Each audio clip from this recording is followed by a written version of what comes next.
we'll go ahead and start with our first topic, which is mandatory reporting, right? And this is the idea that there would be some kind of requirement to report to the governing body that a cyber incident has occurred. And then some of them are also talking about going deeper than that. You might need to report whether or not you paid a ransom. You might need to report whether or not you have a mitigation plan in place to restore operations. So I actually had a chance to chat a bit with our field CISO from Coveware.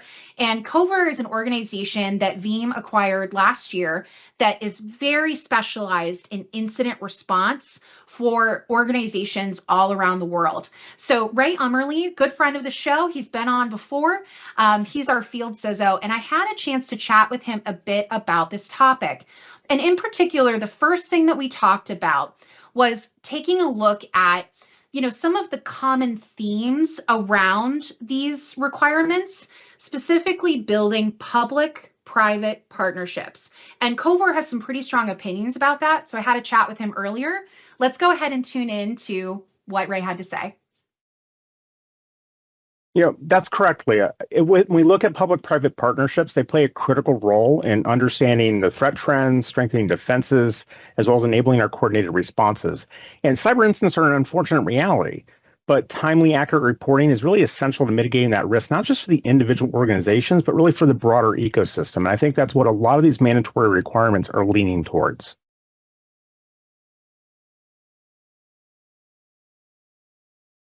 Awesome. So again, Ray is one of our experts in the field, and I think we really want to impress on everyone that this public-private partnership piece is crucial. But we also recognize that that can be a really difficult decision for a lot of organizations who are thinking about reporting, right? Because there are very real implications. So I also chatted with Ray about some practical tips and considerations that organizations can think about when they do this reporting. So let's go ahead and check in on what Ray had to say. So as we're looking at this, it's also important to keep in mind, what are the gotchas? What are the cautionary tales? For example, make sure when we're doing these reporting, we actually understand what are our obligations, what are those thresholds, and what are the appropriate agencies to communicate with based on our local jurisdictions, our federal governments, and even our industry segments. The other thing to note is keep in mind that many cyber incidents are fluid.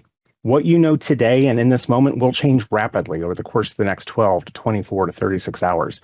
The way to offset that with these really robust notification windows that we're dealing with is to focus on facts, not speculation. Be very clear about not going to premature conclusions, focus on those observable impacts, those known indicators, those validated findings, and recognize it's okay to admit we don't know the whole story yet, but that will emerge over time. Awesome. So again, you guys can connect with Ray on social media. I'm sure we'll have him back on the show too.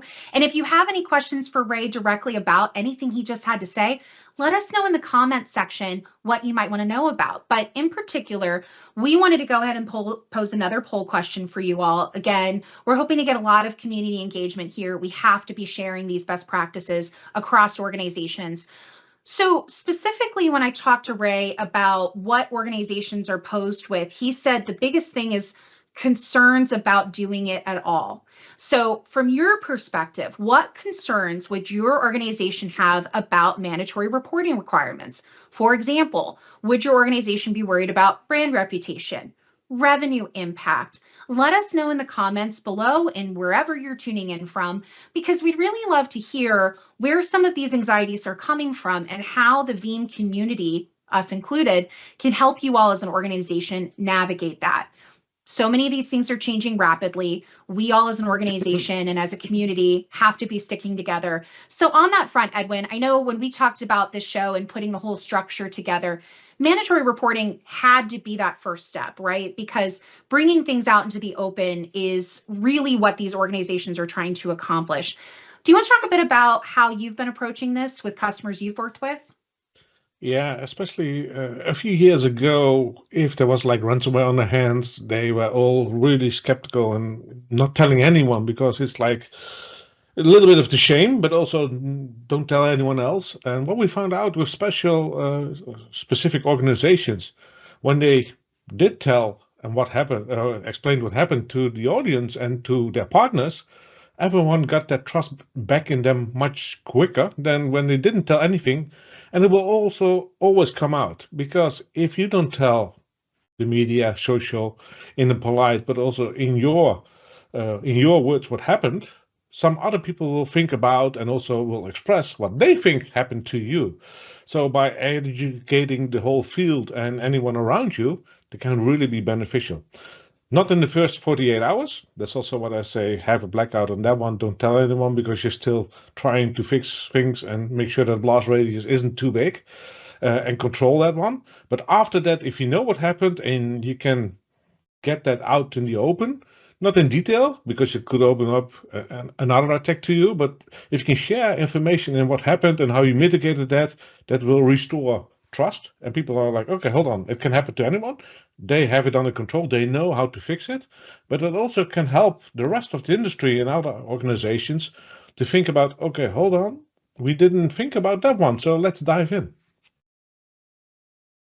I think that brings up a really great perspective, because obviously a lot of what Ray talked about is more about, at a high level, why it's beneficial to the world to bring these things out in the open. But you bring up a really good point that controlling the narrative is another great benefit of these mandatory requirements. And, when we are advising organizations, we have ratcheted up our conversations around people and process. And in particular, making sure that there is, some kind of plan in place for rapid communications, crisis response. Oftentimes those responsibilities will sit within the legal department, and they'll work closely with the corporate communications team to figure out a strategy. But us on the technical side, we have to advise on that. We have to advise on what we're trying to do, what happened, et cetera. So it's good for us all to get involved and work collaboratively as leaders within our organizations. So again, let us know in the comments what some of those concerns you have are, but hopefully we've given you all some things to chew on.